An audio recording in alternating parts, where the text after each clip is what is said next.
የኮሎምቢያ ብፁዓን ጳጳሳት በሀገሪቱ ሰላምና እርቅ እንዲወርድ ጥሪ ማድረጋቸው ተነገረ።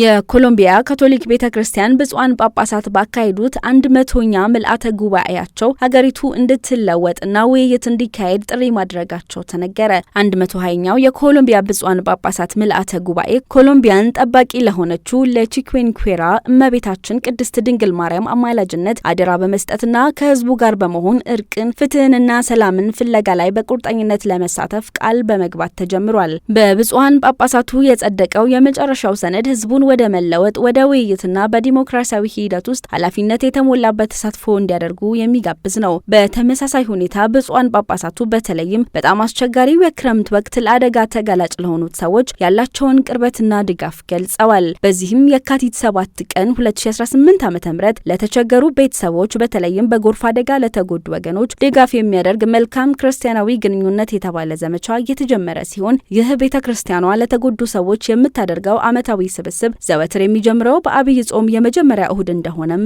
ጭምር ተነግሯል። የአብይ ጾም መግቢያን አስመልክተው ብፁዓን ጳጳሳቱ የሀገሪቱ ህዝቦች እውነተኛ የመለወጥ እርምጃዎችን እንዲወስዱና ወደ እውነተኛ ወዳጅነት እንዲመለሱ እጅ ለእጅ እንዲያያዙና አንድነትን እንዲያጎለብቱ ጌታችን ኢየሱስ ክርስቶስ ያቀረበውን ግብዣ እንዲቀበሉ አሳስበዋል። ብፁዓን ጳጳሳቱ ለይቅርታ፣ ለእርቅና ለሀገሪቱ ሰላም የሚያደርጉትን አስተዋጽኦ ለመቀጠል ያላቸውን ቁርጠኝነት ያረጋገጡ ሲሆን ሁሉም ኮሎምቢያውያን በልዩነቶችና ተቃራኒ ሀሳቦች መካከል ድልድይ እንዲገነቡ በማሳሰብ መገናኘታችን፣ መደማመጥንና የአንድ ቤተሰብ አባላት መሆናችንን ማስተዋወቅ አለብን ብለዋል። መረጃው የቫቲካን ዜና አገልግሎት ነው።